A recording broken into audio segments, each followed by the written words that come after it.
మీ కడుపులో పేగులాగా మీ బిడ్డలాగా మీతో పాటు కలిసిన నడిచి రాజేందర్ అన్న ఇలా పరీక్షను ఎదుర్కోవాల్సినటువంటి అవసరం వచ్చింది. మనం ఎడిదిక్కు నిల్చోవాలనే దయచేసి ఆలోచించాలి. ఓట్లు వస్తుంటాయి పోతుంటాయి.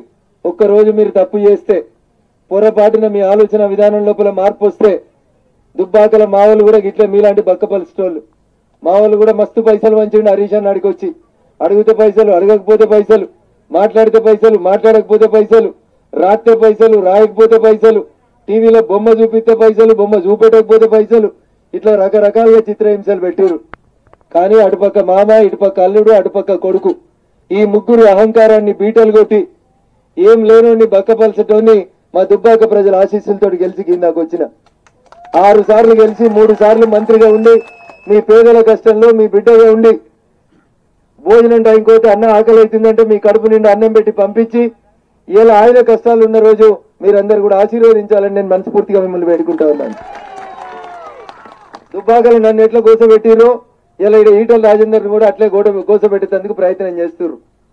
ఆయన తెచ్చిరు ఒక ఆయన హుజురాబాద్ కు డిఎస్పీ, ఆయన పేరు వెంకటరెడ్డి. తెలుసుకోవాలి మీరు కూడా ఆయన చరిత్ర. ఎసంటోడు అనుకున్నావు ఇట్లే ఖమ్మం జిల్లాలో ముదిగొండ అనే ఒక ఊరు ఉంటుంది. ఊరోళ్ళందరూ జమై మాకు ప్లాట్లు కావాలని కొట్లాడకోయిరు. ఆడోళ్ళు మొగోళ్ళంతా జంగు సైరం చేసిరు. ఖమ్మం జిల్లా ముదిగొండలో ఎన్ని ఎకరాలు అడిగారు? చంద్రశేఖరరావు లెక్క 100 ఎకరాలు, హరీష్ రావు లెక్క 110 ఎకరాలు అడగలే. 90 గజాల జాగీమని రోడ్డు మీద కూర్చొని ఇట్లా ధర్నా చేసిరు. మన వెంకటరెడ్డి సార్ అప్పుడు సిఐ ఖమ్మం జిల్లాలో. సారు కోపం వచ్చింది, మాకెదురుగానే వచ్చి ధర్నా చేస్తారా అని తుపాకీ తీసి పిట్టల లెక్క కాల్చేస్తే 9 మందిని చంపేసిన సారు ఇప్పుడు హుజురాబాద్ డిఎస్పీ. ఎందుకు తెచ్చిర్రు ఆయనను? ఎందుకు తెచ్చిర్రు? ఇక మీసంటి బక్కపలసటోళ్ళని భయపెట్టించేందుకు. సారు గొప్పగా చెప్తుండంట, నేను కూడా ముదిగొండలు కాల్తేనే నాకేం కాలేదు, ఇక్కడ హుజురాబాద్లో ఏం చేస్తారా భయ అని అడుగుతుండంట. సారుకి చెప్పాలి మనం, ఇది కరీంనగర్ గడ్డ, అంతేనా? భయపడతారు ఎవరన్నా? నాడు నిజాం నవాబ్ సైన్యం కాసీం రజు అనుచరులు తుపాకులు పట్టుకొని వచ్చి మా అక్క చెల్లెలను భయపట్టిస్తే షాటలు షీపిర్లు కారం పొడి వచ్చి బగాయిస్తే మానేరు డ్యామ్ అవతల దాకా బగాయించిన గడ్డ ఈ గడ్డ. కాబట్టి వెంకటరెడ్డిలకో ఇంకోలకో కాకి బట్టలకో ఈ కరీంనగర్ గడ్డ భయపడ్డది అనేది గుర్తుపెట్టుకోవాలి. నిష్పక్షపాతంగా ఉండాల్సినటువంటి ఎన్నికల కమిషన్ ను మేము అడుగుతా ఉన్నాం. జిల్లా కలెక్టర్ గారిని మేము డిమాండ్ చేస్తా ఉన్నాం. గట్ల 9 మందిని హత్య చేసినటువంటి ఒక నరహంతకుడైనటువంటి డిఎస్పీ వెంకటరెడ్డి హుజురాబాద్ లో ఎన్నికలను ఎట్లా నిర్వహిస్తాడు? అంత క్షణిక ఆవేశానికి గురైనటువంటి ఒక అధికారి రేపు ఎక్కడైనా ప్రజలు తిరగబడితే ఫైరింగ్ అనేటువంటి దానికి ఆర్డర్ ఇస్తే మా పేద ప్రజల బతుకులు ఏం కావాలనేది అడుగుతా ఉన్నాం. ఇక రాష్ట్రంలో ఎవరు పోలీసు వాడే దొరకలేదా అంటే ఎవరిని భయపట్టించాలనుకుంటున్నాడు కేసీఆర్ గారు అనేది ఒక్కసారి మనం అడగాలి. హుజురాబాద్ డిఎస్పీని ఈ ఎన్నికల విధులకి వెళ్ళి వెంటనే తొలగించాలని మనమందరం కూడా ముక్త కంఠంతో డిమాండ్ చేయాలి. చేయాలా వద్దా? ఇదేమైనా పోలీస్ రాజ్యమా? మరి ఆంధ్రోడు అంత గట్టిగా మన మీద పోలీస్ కేసులు పెట్టిన రోజే ఊరందరం ఒక దగ్గరకు వచ్చి కొట్లాడినాం. వీళ్ళకి చిట్కనేలంతుండే కేసీఆర్ ని చూస్తే భయపడతారా? ఒకవేళ వాళ్ళు అట్లా భయపట్టిస్తే మనం ఒక మాట చెప్పాలి. 10 జిల్లాలను పాలించేటువంటి కేసీఆర్ కే గంత అహంకారం ఉంటే కాశ్మీర్ నుంచి కన్యాకుమారి దాకా 736 జిల్లాలని 2 సార్లు గెలిచిండు మోడీ సార్, ఒక్కసారి కాదు. 273 సీట్లు గెలిస్తే సాలయ్య సారు 303 సీట్లు ఇస్తాం ఇంకా మంచిగా పాలించమన్నాడు. అది అందుకనే రామ మందిరం వస్తుంది ఈ దేశంలో, అందుకనే జమ్మూ కాశ్మీర్ ఈ దేశంలో భాగమవుతుంది. ఏం చెప్తున్నారు వీడికి ప్రచారానికి వచ్చిన మంత్రులు? పువ్వు గుర్తోళ్ళు గెలిస్తే పెట్రోల్ పైసలు పెరుగుతాయి, పువ్వు గుర్తోళ్ళు గెలిస్తే డీజిల్ పైసలు గెలుస్తాయని ముచ్చట చెప్తున్నాడు మంత్రులు. మీరు అడుగుండ్రు ఒక మాట, పెట్రోల్లో డీజిల్లో మీరు ₹1 తీసుకుంటలేరా అని అడుగుండ్రి. ఏదో రాజీనామా చేస్తా, ఈ చౌరస్తాకు వస్తావా ఆ చౌరస్తాకు వస్తావా అని అడుగుతున్నాడు. కిందనే తమిళనాడు ఉంటుంది, మన కింద కొత్తగా ముఖ్యమంత్రి అయిన స్టాలిన్ అన్నట్టు ఆయన పెట్రోల్ ధర ఎక్కువైందని ₹3 తగ్గించిండు. ఆయన ఏం అనుభవం లేనోడు, మొట్టమొదటిసారి గెలిచినోడు ముఖ్యమంత్రి అయితే ₹3 తగ్గించిండు. తెలంగాణ ధనిక రాష్ట్రం, డబ్బులు ఉన్నటువంటి రాష్ట్రం అని నేను చెప్తలేను, కేసీఆర్ గారే రోజు చెప్తారు. మరి బాగా పైసలున్న గీడ ఏం లేని తమిళనాడు 3 తగ్గిస్తే బాగా పైసలు ఉన్నాయి కదా సార్, నువ్వు ₹30 తగ్గించి గరీబులకి న్యాయం చేయమని అడుగుతా ఉన్నా. తగ్గియాలా వద్దా? దానికి వచ్చి దుబ్బాకలు కూడా గిట్లే చెప్పిండు. రఘునందన్ అనేటోడు గెలిస్తే మోటార్లకి మీటర్లు పెడతారు అని చెప్పిండు, కరెంటు మోటార్లకి మీటర్లు పెడతారు అని చెప్పిండు. నేను గెలిచి 10 నెలలు అయింది, ఒక్క దుబ్బాకకు వచ్చి ఒక్క మోటార్కి మీటర్ పెట్టమనుండ్రి బగాయిస్తారు మా అక్కయ్యలేళ్ళు ఈడ ఆడని ఏం లేదు బగాయించి పంపించేస్తారు మా వాళ్ళు అందుకని ధైర్యం చేస్తలేరు కేవలం అబద్ధాల పునాదుల మీద గ్యాస్ ధర పెరుగుతుంది డీజిల్ ధర పెరుగుతుంది వాట్లు కొనాలి ఎవడు చెప్పిండు సన్నాయి నొక్కులు ఏం చెప్పిండు గంగుల ఏం చెప్పిండు ఎర్రబెల్లి ప్రతి గింజ మేమే కొంటాం తడుస్తే కొంటాం మొలకలొస్తే కొంటాం ఎట్లాంటి వడ్లైనా ప్రతి గింజ కొంటామన్నారు ఎన్నడన్నా చెప్పిండా ఢిల్లీ కొంటది మోడీ కొంటాడు వాళ్ళకి ఇచ్చే జోర సంచుల పైసలు కూడా మోడీ సార్ ఇస్తాడు చెప్పిర్రా మా ఐకేపీ అక్కా చెల్లెళ్ళకి వచ్చే కమిషన్ కేంద్ర ప్రభుత్వం ఇస్తుంది చెప్పిండ్రా ప్రతి గింజ మేమే కొంటాం కొనురు ఇయ్యాల మరి ఇవాళ ఎవడొద్దన్నాడు వరి ఎత్తే ఊరి ఎవలకు నీకెత్తాం బిడ్డ ఊరి ఫామ్ హౌస్కి వచ్చి నీకొచ్చి నీ ఫామ్ హౌస్కి వచ్చి మేము పండించిన వడ్లు కొనకపోతే నీ ఊరేస్తాం బిడ్డ అని చెప్పాలి ఎందుకైతే వరి ఎత్తే ఊరి ఏం చెప్పినావు నిన్నటిదాకా ప్రతి గింజ నేనే కొంటా అన్నావు బిడ్డ ఇలా వేను ప్రతి గింజ కొనకపోతే బండి వెనుక బండి కట్టి హుజూరాబాద్కి వెళ్ళి మొత్తం బండ్లు యాడుకోవాలి ఫామ్ హౌస్ లో దింపొస్తాం బిడ్డ ప్రతి ఓట్ల గింజ నీ మెడలు వంచి కొనిపిస్తామని చెప్పాలి భయపడతామా ఎవరమైనా భయపడతారు ఎవరన్నా భారతీయ జనతా పార్టీ నేను మళ్ళీ చెప్తున్నా కేసీఆర్ అనటాన్ని చిట్కనే లెక్కుంటే మోడీ సార్ బొటనే లెక్కుంటాడు ఎట్లుంటాడు బంద వస్తూ ఉంటాడు నీ లెక్క పొద్దుగాలోటి మాట్లాడాడు పొద్దుగాల 6 గంటలకు లేతే రాత్రి 12 దాకా పేద ప్రజల కోసం ఆలోచించుండు పొద్దుగాల లేతే మా అక్క చెల్లెల్ని చెంబట్టుకొని చెరువు కట్టకపోతే ఇజ్జత్ మానం పోతుందని ప్రతి పేద ఆడపడుచుకి ఇంటి ముంగట బాత్రూమ్ వచ్చి ఇచ్చింది నరేంద్ర మోడీ ప్రభుత్వం 9,000 రూపాయలు ఇచ్చింది 3,000 ఇచ్చిండు కేసీఆర్ బాత్రూమ్ కి 3,000 కేసీఆర్ 9,000 నరేంద్ర మోడీ గారి ఇలా కింద రోడ్ వేసిరు సీసీ రోడ్డు మీ గల్లీలో వేసినటువంటి సీసీ రోడ్లు ఉన్నాయి ఒక సీసీ రోడ్ వేస్తే 1,00,000 రూపాయలు అయితే 90,000 రూపాయలు ఎంఆర్ఈజీఎస్ పథకం కింద నరేంద్ర మోడీ గారు ఢిల్లీకి వెళ్ళి ఇచ్చారు బాత్రూమ్ మాది సీసీ రోడ్ మాది ఇక్కడ చెట్టు పెడితే 400 చెట్లకు ఒకరిని చొప్పున నీళ్లు పోసేందుకు ఆ నీళ్లు పోసడానికి కూడా పైసలు ఢిల్లీ ప్రభుత్వం నరేంద్ర మోడీ ప్రభుత్వం ఇస్తుంది సార్ చెప్తాడు చెట్లు పెరగాలి కోతులు పోవాలి ఎందుకు వచ్చినాయి కోతులు నీ పుణ్యమాన వచ్చినాయి నువ్వు కొండంగలాగుండి కాపాడుతావని నీకు ఓటేస్తే నువ్వే పెద్ద కోతిపై మమ్మల్ని మింగుతున్నావు సారు అని చెప్పాలి ఇంకా కొండ కట్టుకొని 60 మంది వచ్చిండా సారు అంతకంటే ఎక్కువ పని ఏముంటది ఆయనకు మా దగ్గర ఆయన నియోజకవర్గంలో తూప్రాన్ దగ్గర మాసాల్పేట అనే ఊర్లో బడికి పోతున్నటువంటి పిల్లల మీదకి వెళ్ళి రైలు పోయింది 23 మంది ముక్కు పచ్చలారని పిల్లలు చచ్చిపోయారు కనీసం చూసేందుకు రాలేదు సారు ఇక ఇది సారు మనసు సారు కట 1,200 మంది చచ్చిపోతే కళ్ళకి రక్తం వచ్చిందంట లోపల కూర్చొని సంతోషపడ్డాడు ఏం చెప్పిండు నేను నా ముసలి ఇద్దరమే ఉంటామని చెప్పిండు నా కొడుకు రాడు నా బిడ్డ రాడు అని చెప్పిండు నేను నా ముసలి ఇద్దరమే ఉండి తెలంగాణకు కాపలా కుక్కలాగా ఉంటా అన్నాడు ఇలా ఏకెళ్ళి వచ్చినాయి ఈ గంగులలు ఆ ఎర్రబెల్లిలు నల్లబెల్లిలు రేపు మాప మోతుకుపల్లిలు అన్ని ఆడికే పోతున్నాయి ఎవరి ఎర్రబెల్లి నల్లబెల్లి మోతుకుపల్లి యాడున్నారు వీళ్ళు మేమంతా జై తెలంగాణ అన్నప్పుడు గుత్తకట్టలు పట్టుకొని మా మీదికి వచ్చిన దొంగలు వీళ్ళంతా ఇలా కేసీఆర్ పక్కన గాళ్ళు ఉండాలి రఘునందన్లు రాజేందర్లు జై తెలంగాణ అన్నోడు నిజాయితీ ఉన్నోడు ఉద్యమం కోసం జైలుకు పోయినాడు ఇలా సారుకు నచ్చుతలేడు ఎందుకు వెన్నెముకున్నోడు సారు పక్కన ఉండొద్దు నిజం మాట్లాడేటోడు సారు పక్కన ఉండొద్దు సారు ఇది తప్పు అని చెప్పేటోడు సారు పక్కన ఉండొద్దు వెనకడికి ధృతరాష్ట్రుడు కూడా గిట్లే ఉంటుండే సభల వెనకడికి రాజుల సభలు చూస్తే మీరు వింటారు కదా రాజు లోపలికి వస్తుంటే అందరు లేచి మంత్రులందరూ లేచి జీతం ఇస్తాడు కాబట్టి మంత్రులు అయితే అనాలి రాజాది రాజా అంటారా సప్పట్లు కొడుతూనే ఉంటారు పొగుడుతూనే ఉంటారు ఇలా కేసీఆర్ గారికి అట్లా పొగిడితే మంచిగా అనిపిస్తుంది సార్ నువ్వు ఇంద్రునివి సార్ నువ్వు చంద్రునివి సార్ నువ్వు ఇట్లాంటి ఎంత అందంగా ఉంది సార్ నువ్వు ఇట్లాంటి ఎంత అందంగా ఉంది ఇట్లా మాట్లాడి సార్ నువ్వు పొగిడితే అప్పుడు నిన్ను చూడు నీ అందాన్ని చూడు అంటే సార్కి నచ్చుతుంది సార్ గరీబ్ వాళ్ళకి ఆరోగ్యశ్రీ వస్తలేదు దవాఖాన్లలో షరీఫ్ చేసుకుంటలేరు తెల్ల కారట్ ఉన్న వాళ్ళు చచ్చిపోతుర్రు ఇక నేను కరోనా మంత్రిగా ఉన్నా ఆరోగ్య మంత్రిగా ఉన్నా దవాఖాన్ల పొంటి తిరుగుతా అంటే వాడు పేపర్ రోజు రాజేందర్ బొమ్మ ఎత్తి ఉండేంద్రపై వీడు నాకంటే పెద్ద లీడర్ అవుతాడా ఇగో ఇది సారు కుళ్ళు కడుపును వచ్చింది దవాఖానకు పోవాలి పేదలను పట్టించుకుంటలేరు కరోనా వస్తుంది భయపట్టి ప్రజలు చచ్చిపోతుంటే 4 సార్లు దవాఖానకు పోయిండు కొన్నిసార్లు ఆ జమునక్క భయపట్టి నువ్వు అన్నే బంగ్లాలో పడుకో ఇంటికి రాకున్నది కరోనా తెత్తవేమో పొరగాళ్ళకని అయినా భయపడకుండా పేద ప్రజలకు కరోనా వచ్చిన రోజు ఆరోగ్య శాఖ మంత్రి ఉండి దవాఖానకు తిరిగిండు సారు గిసొంటి నచ్చాయి సారు బొమ్మ తప్పితే కనబడద్దు సారు బొమ్మ తప్పితే ఇంకోటి కనబడితే సారు కష్టమవుతుంది నేను చాలా సార్లు అడిగిన సార్ని సార్ నువ్వు చూడసక్కంగా ఉంటావు నీ రూపం అందంగా ఉంటుంది నిన్ను చూస్తే పోరలందరూ సంతోషపడతారు ఇంకా కూపన్ కార్డు అడుగుతున్నారు మా అక్కలు. ఏమడిగినాం? 7 ఏళ్ల కోలే కూపన్ కార్డు ఈసారు, కూపన్ కార్డు ఈసారు అంటే నేను దుబ్బాకలో గెలిచిపోయి ఒల్లి పెడితే కానీ కూపన్ కార్డు రాలేదు. కూపన్ కార్డు కొత్తది ఇస్తే దాని మీద మోడీ సార్ బొమ్మ వేయాల్సి వస్తుందని సారు కొత్త కూపన్ కార్డులు ఇవ్వలే. కూపన్లు ఇచ్చిండు మొన్నటి దాకా. ఎందుకు సార్కి ఇంత భయం?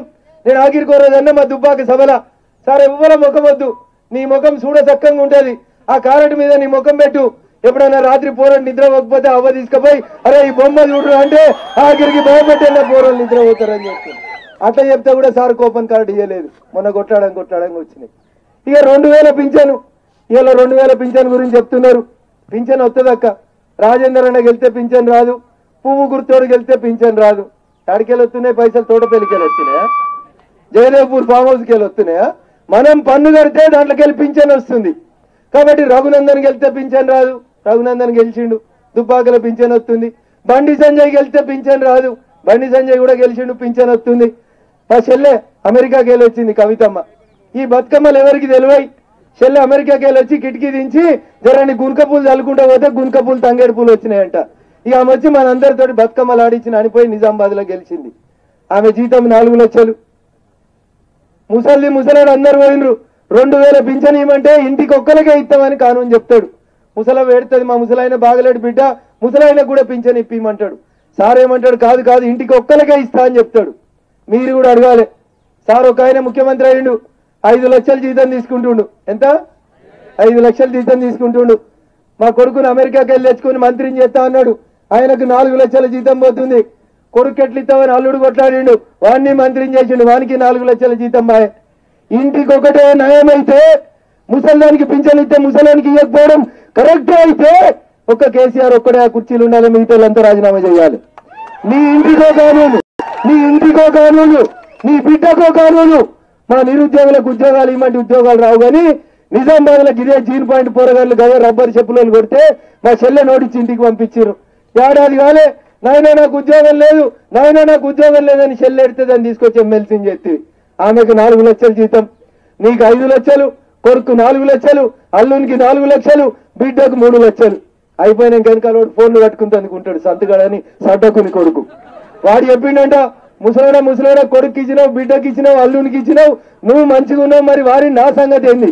నాకు ఇయ్యలేదనుకో, ఎప్పుడన్నా 2 గోళీలు ఇచ్చకాడ వారిని 4 వేసినా అనుకో, ఇక పొద్దుగాల లేవో వారిని బెదిరించిందంట. వీరింట్లో మనవారు సడకుని కొడుకని సంకలు పెట్టుకుంటే వీడికి ఇట్లా చెప్తుండని వానికి కూడా ఎంపీ పదవి ఇచ్చిండు. సారు ఏమిచ్చిండు? 4 లక్షలు అని జీతం. ఎంత? ఇంట్లోకెళ్ళి 5గురు వచ్చిర్రు, వాళ్ళు ఇంట్లోకెళ్ళి మొత్తం లెక్క పెడితే 19 లక్షలు ఎత్తుకపోతున్నారు నెలకి. మనకెంత ఇవ్వమంటున్నాం? ఎంత ఇవ్వమంటున్నావో? 2000 ఇవ్వమంటున్నాం. ముసలవ్వకు 2 ఇస్తే ముసలాయనకు 2 ఇవ్వమని చెప్తున్నాం. ఈ 2000కి ఎన్ని పంచాయతీలు అనుకున్నావు? ఇక ఆ ముసలవ్వ దసరా వచ్చింది, బతుకమ్మ వచ్చింది, మన్మరాలతో గౌను కొనిస్తామని అది బొట్లే దాచిపెట్టుకుంటుంది. ముసలాడు పొద్దంతా తిరిగి వస్తాడు. ఊర్లో ఏం దొరకకుండా అన్ని కిరాణా దుకాణాలల్లో చిన్నవి పెద్దవి పొడుగు అన్ని దొరుకుతున్నాయి. అక్క దొరుకుతున్నాయి కదా. ముసలాయన పొద్దంతా పని చేసి వచ్చి ముసలాన్న 200 ఇయ్యే అట్లా పోయొస్తా అంటాడు. ముసలమ్మకేమో మన్మరాలు వస్తుందని బాధ, ఇది 200 ఇయ్యేది. ఇటువంటి చూసి 2 గుద్ద ఆయనతో బొట్లున్న సంచెత్తుకపోతాడు. ఇచ్చిన 2000కి 6 మొగలకి పంచాయతీ. కోడలు బీడీలు చెప్తుంది.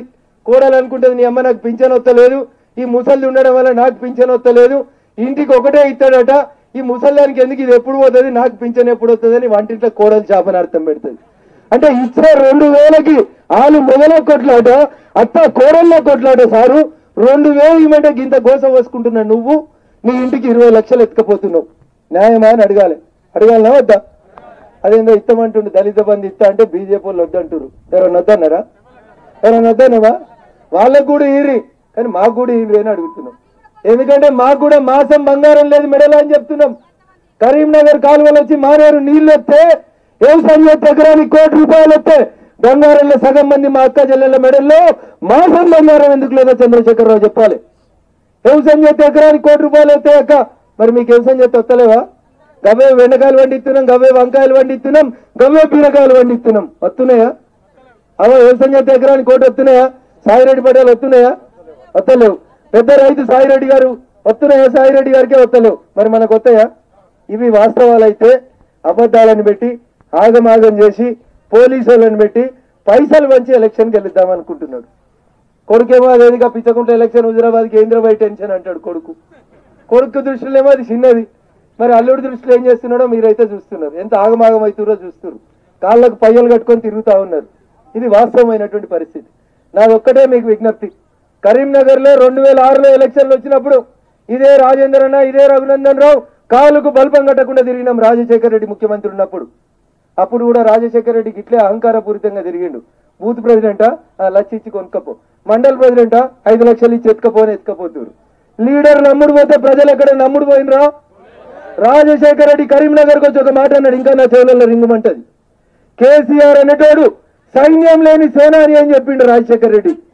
కానీ సేనాని ధైర్యం ఉంటే ఎంతమంది సైన్యం చచ్చిపోయినా కొత్త సైన్యాన్ని నియామకం చేసుకొని యుద్ధం చేస్తాడు. సేనాధిపతి సైన్యాన్ని నడిపిస్తాడు. కేసీఆర్ ఈటల రాజేందర్ గారు చుట్టూన్నోళ్ళని భయపట్టించి పైసలు ఇచ్చి బెదిరించి కేసులు పెడతామని తీసుకుపోతారు. ఆ అవసరం రీత్యా ఆ నిమిషానికి వాళ్ళు కూడా కన్నుగా కప్పుకున్నా రేపు ఓటు వేసేటప్పుడు వాళ్ళ ఏళ్ళు కూడా పువ్వు గుర్తు మీదకే పోతుంది తప్ప కారు గుర్తు మీదకి పోదు.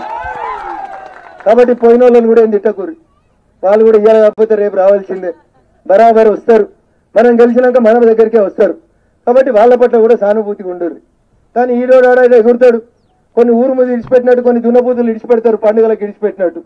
అట్లా ఊరు కూడా జమాయిండు. పైసలు ఎక్కువైనాయి, కార్లు వచ్చినాయి, బ్యాంకులో పైసలు పడ్డాయని బాగా ఎగురుతురు. ఏం చేస్తామా దున్నపోతుని? ఏం చేస్తారమ్మా? ఇడిచిపెట్టిన దున్నపోతుని కూడా రోజు కోస్తారు. ఊరు బాగుపడాలంటే అవసరం వచ్చిన రోజు దాన్ని కోస్తామా? ఇంతకంటే ఎక్కువ నేను చెప్పేది ఏం లేదు. అందుకని గంగారంలో కూడా ఒకరిద్దరు జర లొల్లి పెడుతున్నట్టున్నారు. ఎవరు లొల్లి పెడుతున్నారు వాళ్ళని ఎట్లా కంట్రోల్ చేయాలనో నాకంటే ఎక్కువ మా అక్క చెల్లెళ్ళకి తెలుసు. తీసుకోరు పైసలు, కాళేశ్వరం పైసలే, మన పైసలే. ఆ రోజు రాజశేఖర రెడ్డి వంచిన రోజు మేమే ఊర్లో పండి తిరిగి చెప్పినాం అవి మన పైసలే, సర్కారు పైసలు అంటే మన పైసలే అని చెప్పినాం. ఇవాళ కూడా తీసుకోండి. కేసులు పెడతారు. మేము పైసలు పంచకున్నా ఏం పంచకున్నా అన్ని వాళ్ళే పంచి ఇది బీజేపీ వాళ్ళు ఇంట్లో దొరికిందని బదనాం చేస్తారు. కాబట్టి దయచేసి ఎవరు అట్టుకొచ్చినాయి దుబ్బాక. పోయిన దసరాకు నేను గిట్లే ఎండలవాడి తిరిగిన. అప్పుడు కూడా గిట్లే అన్నారు, ఎవడు ఉన్నాడు రఘునందన్ వెనకాల, వెనుకెవడు లేడు, ముంగటెవడు లేడు, బీజేపీ వాళ్ళకే రఘునందన్ గెలుచుడు ఇష్టం లేదట, రఘునందన్ ఒక్కడట, రఘునందన్ తోటి ఏమవుతుంది, పిట్టని విసికినట్టు విసికేస్తామని అనుకున్నారు. విసికేసిరా? మా అక్క వీళ్ళందరూ దడిగట్టి గోడగట్టి నిల్చున్నారు. పోయిన దసరా పండుగకి మా ఇంట్లో పోలీసు వాళ్ళు రైడ్ చేస్తే కొంతమంది మా కార్యకర్తలు జైళ్ళలోకి పోయినారు, ఆడపిల్లలు కూడా జైళ్ళలోకి పోయినారు. ఈడ కూడా నాకు వస్తే ఆశ్రిత రెడ్డి అని ఒక అమ్మాయి కనబడ్డది. ఓటు రాలే ఇంకా చెల్లకు, చిన్నగా ఉన్నది. ఇంత 10వ తరగతి 12వ చదువుతున్నట్టుంది, 10th క్లాస్ చదువుతుంది అక్షిత రెడ్డి. ఏంది చెల్లె నీకేమొస్తుంది అంటే, లేదు సార్ ఈసారి పువ్వు గుర్తు కోటేయాలని నేను అందరి ఇళ్లలోకి తిరిగి చెప్తున్నా సార్ అని చెప్పింది. అది ఒక చెల్లెని ఆదర్శంగా తీసుకోవాలి. గింతే ఉంటుంది చెల్లె, గిన్నె ఉండుంటది. అందుకని దయచేసి నేను నిమిత్తం చేసేటువంటి విజ్ఞప్తి, అందరు చెప్పినా ఇనుండ్రి, ఇస్తే తీసుకోండి, బరాబరి తీసుకోండి, అవి మన పైసలే కాబట్టి. కానీ ఒక్కసారి 2001 నుంచి 2021 దాకా మీకు ఎప్పుడు అవసరం వచ్చినా, అర్ధరాత్రి అవసరం వచ్చినా, తలుపు కొట్టినా, ఫోన్ చేసినా, నా కొడుకు దవాఖాన ఉన్నాడు బిడ్డ అంటే నువ్వు బాధపడకు, ఇచ్చాడు నువ్వెందుకు కడతావు, నేను బిల్లు కడతా అని చెప్పి మీ పక్షాన నిల్చొని మీకోసం బిల్లులు కట్టినటువంటి వ్యక్తి ఈటల రాజేందర్ గారు. కాబట్టి దయచేసి ఒక్కసారి ఆలోచించండి. తాత్కాలిక ప్రయోజనాలు, కేసీఆర్ లేకపోతే దసరా పండుగ నడవదా? ఆయన నిన్న ఇంటికి 2 ఊరుకోళ్ళు ఇస్తాను వాడు ఉంటాడు నిజామాబాద్లో కింద ఎమ్మెల్యే, ఆర్మూర్ ఎమ్మెల్యే అని వాడు ఉంటాడు. ఇంటికి 2 కోళ్ళు ఇస్తున్నామని చెప్పిండు, టీవీలోకి వచ్చి చెప్పిండు సిగ్గు తప్పి. 2 కోళ్ళు ఇస్తాడట. కేసీఆర్ లేకపోతే కోళ్ళు లేవు, జీవన్ రెడ్డి లేకపోతే కోళ్ళు లేవు, ఇప్పుడు బై ఎలక్షన్ లేకపోతే మనం బువ్వ తినలేదా? పోయినసారి సీరియల్ మనం పెట్టుకోలేదా మన అక్కయ్యలను పిలిచి? కాబట్టి ఒక్కసారి ఆలోచించుర్రి, వాళ్ళు ఇచ్చేటివి తీసుకోండి. ఓటు వేసేటప్పుడు మాత్రం రాజేందర్ అన్న మంచితనాన్ని, రాజేందర్ అన్న నిజాయితీని, సిద్ధాంతం కోసం కట్టుబడి 20 ఏళ్లుగా తను చేసినటువంటి పనిని, తను చేసినటువంటి త్యాగాన్ని గుర్తుంచుకోండి. వచ్చేటోళ్ళు వస్తారు, పోయేటోళ్ళు పోతుంటారు. మీరు అర్థం చేసుకోవాలి ఒకసారి. రైతు 3 నెలలు కష్టపడి పండించినాక వడ్లను ఎగవస్తాం, ఇట్లా ఎగవస్తామా? ఎందుకు? జరంత పొల్లుంటే కొట్టుకపోతుందని, గట్లే కొంత ఉట్టుకపోతుంది. దాని గురించి ఏం బాధపడకూరి. నిన్నటి దాకా రాజేందర్ అన్న వెనకాల ఉన్నోడు ఇలా కనబడతలేడని మీరేం ఆగం కాకూరి. పొల్లు పోయేటప్పుడు పోతూనే ఉంటది. పోదా పొల్లు? గట్టి గాలి వస్తే పొల్లు కూడా పోతుంది. అందుకని మీరు ధైర్యంగా ఉండుర్రి. ఇలా రాజేందర్ అన్న చిన్న కనబడుతుండొచ్చు, గడ్డి పూస లెక్కనే కనబడుతుండొచ్చు టీఆర్ఎస్ వాళ్ళకి, వాళ్ళ లెక్క 100 మంది లేకపోవచ్చు కౌరవుల్లాగా. కానీ మీరు ఒకటి గుర్తుపెట్టుకోరు, పెద్ద తుఫాన్ వస్తే ఈ యాప చెట్టు పడుతుంది, ఆ యాప చెట్టు పడుతుంది. కానీ తుఫాన్ వచ్చి అంత అయిపోయినాక చూస్తే గడ్డి పూసలే లేచి నిల్చుంటాయి. అట్లా పేరుకి ఇలా రాజేందర్ అన్న బక్కగా ఉన్నాడు, చిన్నగా ఉన్నాడు, నేనేదో 6 అడుగులు ఉన్నా పొరుగున్నాను అనుకుంటుండేమో. ఊర్లలో సామెత చెప్తారు, ఏం చెప్తారు? పొట్టంతల పొరుగోడు కొడితే పొడుగంతలు ఎవరు కొట్టాలి? పోషమ్మ కొడుతుంది. అందుకని యాదికి పెట్టుకోర్రి, మీకు అర్థమైంది అనుకుంటా. పొడుగోళ్ళు ఎవరు, ఎగురుతున్న వాళ్ళు ఎవరు, ఎక్కువ మాట్లాడుతున్న వాళ్ళు ఎవరు అర్థమైంది అనుకుంటా. అందుకని దయచేసి ఆలోచించుర్రి. పొట్టోళ్ళు చాలా గట్టోళ్ళు. ఇండియన్ క్రికెట్ టీం నడిపించినటువంటి సునీల్ గవాస్కర్ దగ్గర నుంచి మొదలుకుంటే మహేంద్ర సింగ్ ధోని దాకా అందరు కూడా మా రాజేంద్ర అన్న లెక్కనే ఉంటారు. కానీ బ్యాట్ పట్టుకొని గ్రౌండ్ లోకి వస్తే అవసరం ఉన్న ప్రతిసారి సెంచరీ కొట్టి నిల్చున్నారు, దేశం కోసం నిల్చున్నారు. అందుకని నరేంద్ర మోడీ గారి నాయకత్వాన్ని బలపరుస్తూ ఒక్కసారి రాజేంద్ర అన్నను ఆశీర్వదించమని మీ అందరినీ మనస్ఫూర్తిగా వేడుకుంటూ సెలవు తీసుకుంటా ఉన్నాను. జై హింద్, జై భారత్, జై శ్రీరామ్. నాకు కొంచెం కళ్ళు తేజుగా ఉంటాయి. ఎవరి చేతుల్లో ఎత్తున్నా ఎవరి చేతుల్లో ఎత్తలేవో చూసుకుంటా నేను. రేపు రాజేంద్ర అన్న గెలిచినాక మళ్ళా ఊర్లలోకి వస్తాం. బిడ్డ పింఛన్ వస్తలేదు, బిడ్డ 10 లక్షలు వస్తలేవు అని దరఖాస్తు పట్టుకొచ్చుకున్నావు అనుకో, అప్పుడు నువ్వు జై కొట్టినవా కొట్టలేదా చూస్తా నేను. దేవుని దయతోటి ఇంకా నా కళ్ళకి ఇంకా అద్దాలు రాలేదు. అందుకని అందరు చేతులు ఉన్న వాళ్ళందరూ గట్టిగా అనాలి, కమలం గుర్తుకే. నాకు యాప్ షెట్ కింద ఉన్న వాళ్ళు అంటలేరు, కనబడుతుంది, అంత దూరం కనబడుతుంది నాకు. కమలం గుర్తుకే. అక్క ఒకటే శైలి లేపుతురు, మా వెనకాల ఉన్న వాళ్ళు అసలే లేపుతలేరు, జర చూస్తున్నా నేను. కమలం గుర్తుకే. ఈ మధ్యలో కొందరు దొంగలు జమారు, పొద్దుగానే దొరకబట్టిరు కాడ కమలాపూర్ మండల్లో 5 కలిసిపోతుర్రట. ఇళ్ళకి వచ్చి కసీర్ కాడ ఈడాడ కూర్చొని హోటల్ కాడ కూర్చొని మీ ఊర్లో మస్తు బీజేపీ ఉంది కానీ పక్క ఊర్లో ఏం లేదు, అంతా టీఆర్ఎస్ ఉందని ప్రచారం చేస్తుర్రంట. పొద్దుగాల దొరకబట్టి బజాయించినాం కమలాపూర్ మండల్, అబద్ధం చెప్తలేను. పొద్దుగాల దొరకబట్టి 5 పొట్టు పొట్టు కొట్టేసినాం. మీరేం అబద్ధాలని నమ్మకూర్రి. ఈ మీ ఊరు మంచిగా ఉంది కానీ పక్క ఊర్లో లేదు అంటాడు, అంటే మీకు అనుమానాన్ని రేకెత్తిచ్చిపోతాడు. అందుకని దొంగ మాటల్ని నమ్మకుండ్రి. అన్ని ఊర్లు కూడా గిట్లే ఉన్నాయి. ఇందాక రాజేందర్ అన్న చెప్పినట్టు ఇంటికొక్కరు కాదు, ఇంట్లో ఉన్న వాళ్ళందరూ వదిలేస్తారు రాజేందర్ అన్న కోసం. బరాబర్ గెలిపిస్తాం బిడ్డ అని చెప్పారు. రాజేందర్ అన్న కొనాకెళ్ళి రాలేస్తుంటే నేను ఎవరో చాలా మంది గుర్తుపట్టారు కానీ మాట్లాడుకుంటూ పోతున్నా అవ్వలతోటి. చాలా మంది అవ్వలు చెప్పారు, బిడ్డ ఎవడేమైనా చేయని ఈ దాప పువ్వు గుర్తుని గెలిపిస్తామని. గెలిపిస్తారా? పచ్చని యాప్ షెట్ కింద ఉండి చెప్తున్నారు, గెలిపిస్తారా అవ్వ?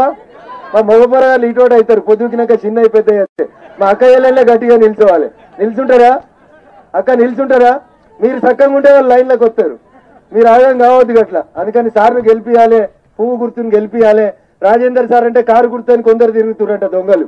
రాజేందర్ సార్ అంటే పువ్వు గుర్తు పెట్టుకోరు. ఈసారి సీరియల్ నెంబర్ 1 మీద వచ్చింది రాజేందర్ అన్న గుర్తు. మా అక్కయ్యలకు అందరికి అన్నిటికంటే ఇష్టమైన ఏం గుర్తు వచ్చింది? మా ఆశ్రితను అక్షితను వచ్చింది తల్లి. ఆమె కోటు లేదు అక్షితకి, అయినా పొద్దున్న నుంచి తిరుగుతుంది, నానిపోయింది చెమటల తల్లి. నీకేమొస్తుందే తల్లి అంటే, మేము బాగుండాలంటే, భవిష్యత్తు మంచిగా ఉండాలంటే, ఈ దేశం మంచిగా ఉండాలంటే పువ్వు గుర్తు గెలవాలి సార్ అని చెప్పింది. నాకే క్లాస్ చెప్పింది ఆమె. అందుకని నాకు తెలిసి హుజురాబాద్ వాళ్ళకి కొత్తగా మేము బయట వాళ్ళమో చెప్పాల్సింది ఏం లేదు. మీరందరూ అన్నతోటి కలిసి 20 ఏళ్లతోటి కలిసి ఉంటున్న వాళ్ళు, కష్ట సుఖాలను పంచుకున్న వాళ్ళు. కాబట్టి ఒక్కసారి మోడీ గారి నాయకత్వాన్ని పువ్వు గుర్తును ఆశీర్వదించుర్రి. పెరిగే ధరలు పెరుగుతాయా తగ్గుతాయా, రాజేందర్ అన్న ఏం చేస్తాడు అనేది గెలిపించిన తర్వాత మీకు తీర్పు వస్తుందని చెప్పి మీ అందరినీ కూడా వేడుకుంటూ, కమలం గుర్తుకే ఈటెల రాజేందర్ గారి నాయకత్వం, ఈటెల రాజేందర్ గారి నాయకత్వం. హాయ్ ఫ్రెండ్స్, మా టుడే టుమారో యూట్యూబ్ ఛానల్ చూస్తున్నందుకు చాలా థ్యాంక్స్. మరిన్ని లేటెస్ట్ వీడియోస్ కోసం వెంటనే సబ్స్క్రైబ్ చేయండి. అలాగే ఈ బెల్ ని కూడా రింగ్ చేసేయండి. మా నోటిఫికేషన్స్ అన్ని మీ మొబైల్లో వస్తాయి. అలాగే మా వీడియోస్ మీకు నచ్చితే లైక్ చేయండి, షేర్ చేయండి, నచ్చకపోతే కామెంట్ చేయండి.